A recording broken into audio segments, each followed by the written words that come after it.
Halo, saya Natasha Manuela. Hari ini saya sedang melanjutkan proses Beauty with a Purpose project saya.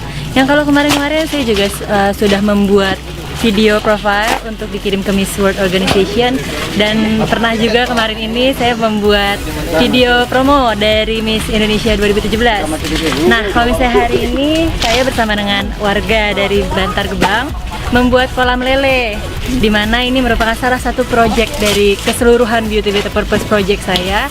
Yang kemarin-kemarin saya sudah mengajarkan anak-anak tentang pentingnya bermimpi, lalu bahasa Inggris, lalu juga kesehatan, dan telah berbicara kepada ibu-ibu dan mengajarkan mereka membuat usaha abon lele.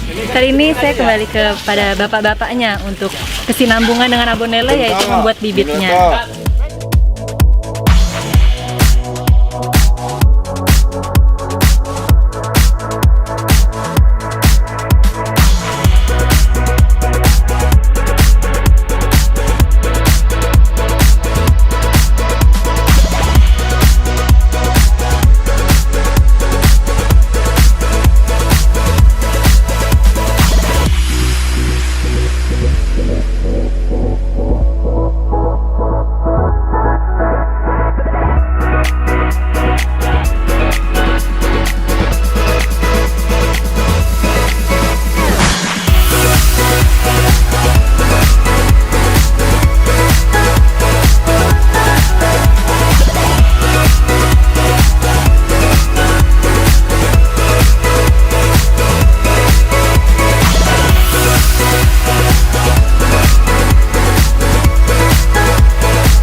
Jadi kegiatan Beauty with a Purpose Project aku bertempat di Sekolah Alam Tunas Mulia Bantar Gebang.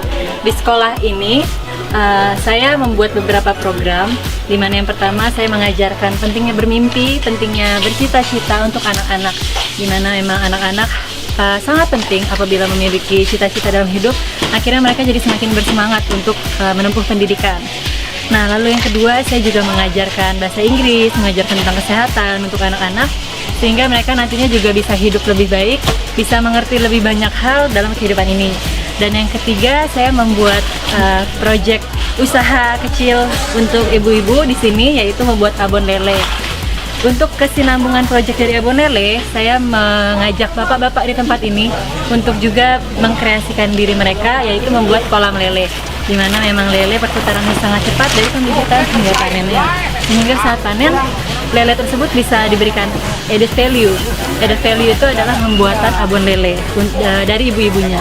Jadi daripada menjual lele hanya segitu saja, tetapi apabila kita bisa memberikan keterampilan lebih, yaitu abon lele, hal tersebut akan menambahkan keuntungan bagi masyarakat di tempat ini. Dan yang terakhir, saya juga akan melakukan perenovasian dari gedung-gedung beberapa ruangan di Sekolah Alam Tunas Mulia ini. Karena sekolah ini memang telah dibangun 8 tahun yang lalu, dan sekolah ini juga memiliki sistem gratis untuk anak-anak yang kurang mampu untuk menempuh pendidikan, maka dari itu saya sangat tergerak agar sekolah ini bisa terus ada dan terus juga memberikan yang terbaik juga untuk anak-anak di tempat ini. Nah, ikutin terus ya perjalanan aku Goes to Miss World.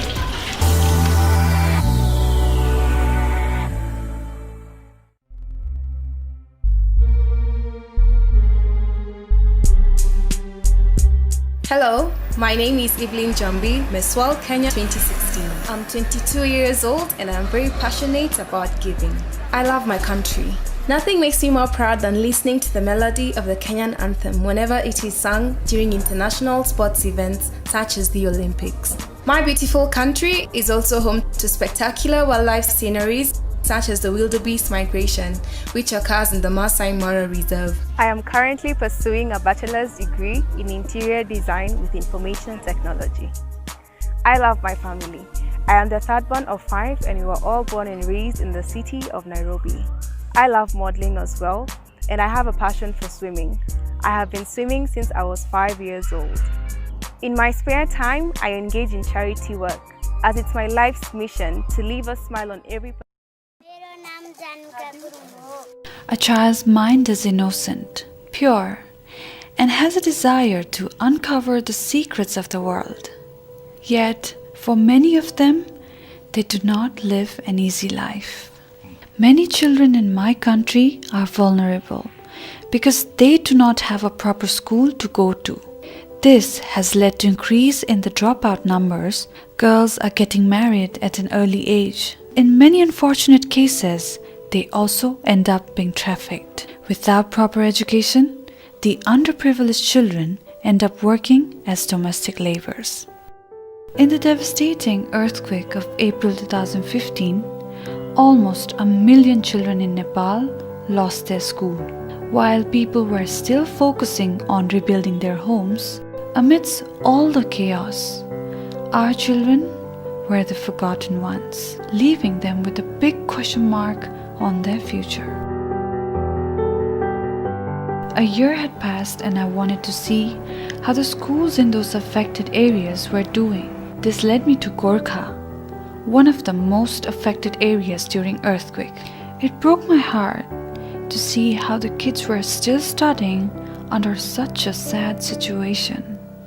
Looking at the scenario and talking with the teachers and local people, I found out that due to the damaged structure of the school building, the school was on the verge of close down. This led to students dropping out, and to make matters worse, the next nearest school was 3 hours away, and the children there were now at greater risk.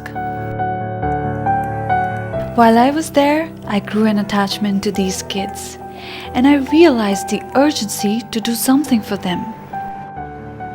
As soon as I came back to Kathmandu, I met people in the educational sector and immediately started working on how I could help them.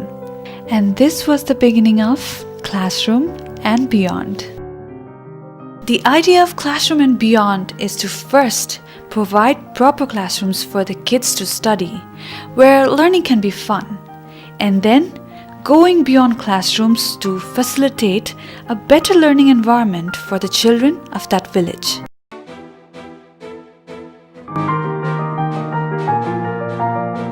I knew that I alone could not take on this project, so I reached out to people through social media and started a fundraising campaign.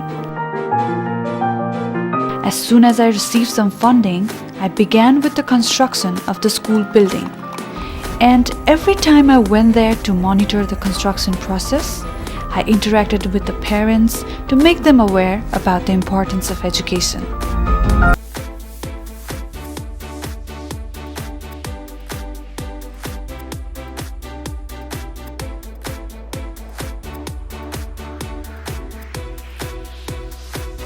It was not just about building the classrooms back, but the real challenge was to restore the lost hope of these kids toward learning.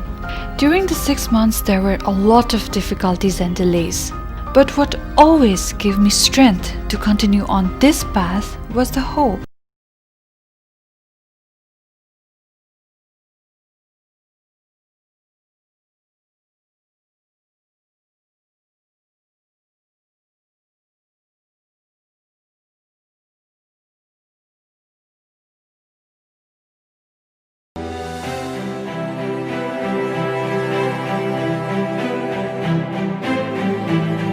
After months of continuous effort, Project Classroom and Beyond started taking its final shape.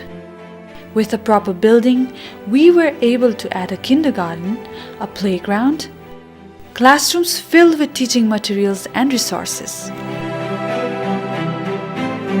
Now that the building was ready, there was a need to add new teacher, so we hired one. I also spent time with the teachers discussing on how we could improve on the quality of teaching techniques so that the kids could learn better. Because it takes a village to educate a child, I also spent time with the local community, especially the mothers of the village, explaining them on how they can contribute to their children's learning. Education has the power to change lives. With Classroom and Beyond, I got the opportunity to touch the lives of these children. And it also turns out that they touched mine. I believe this project is just a beginning. There are millions of other children just like them who have been denied proper education. I make it my mission to help as many such children as possible. I believe I've found my purpose.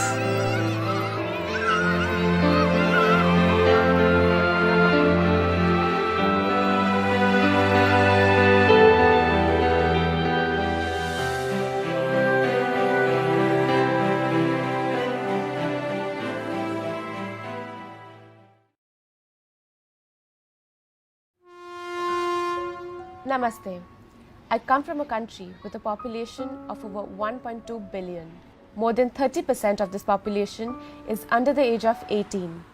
While this is a demographic dividend for the country's economic growth, it is also a ticking time bomb, primarily because it also means that the most number of children vulnerable to exploitation and abuse also reside in India.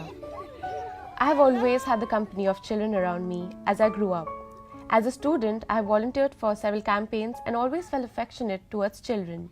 If a child is exploited, it just breaks their self-confidence and kills their dreams and hopes for a normal life.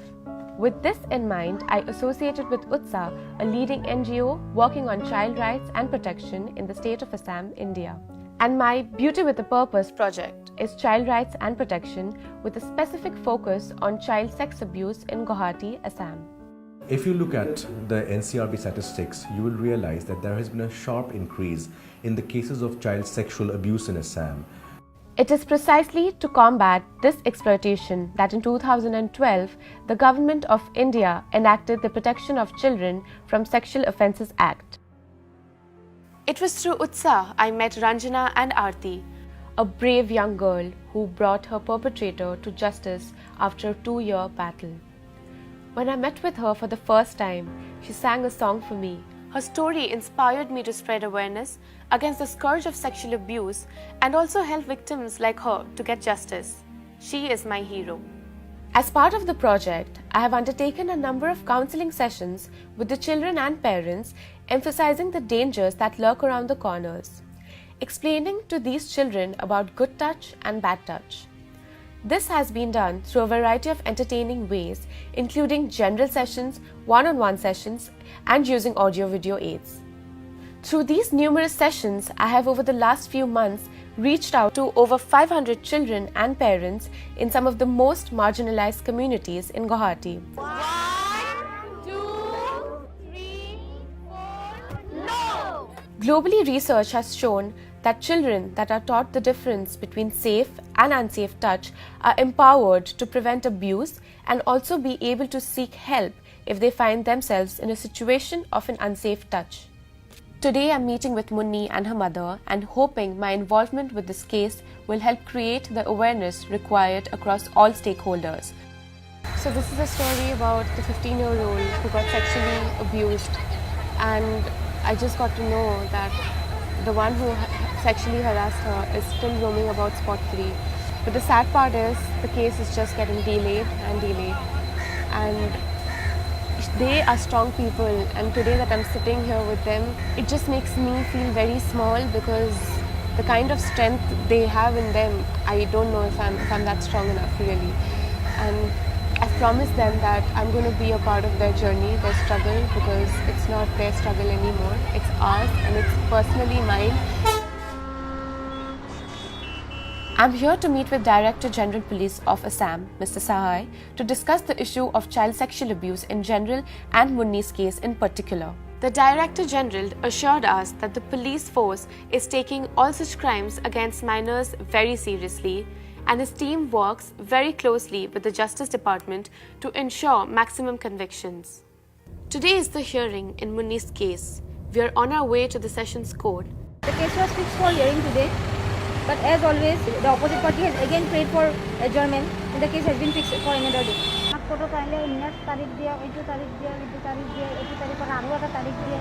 The next hearing is set for 3 weeks later. The path to justice is a long one, but I have promised this mother that she will not walk down this path alone. If I can bring about even the smallest of positive change in someone's life, it will be my biggest achievement.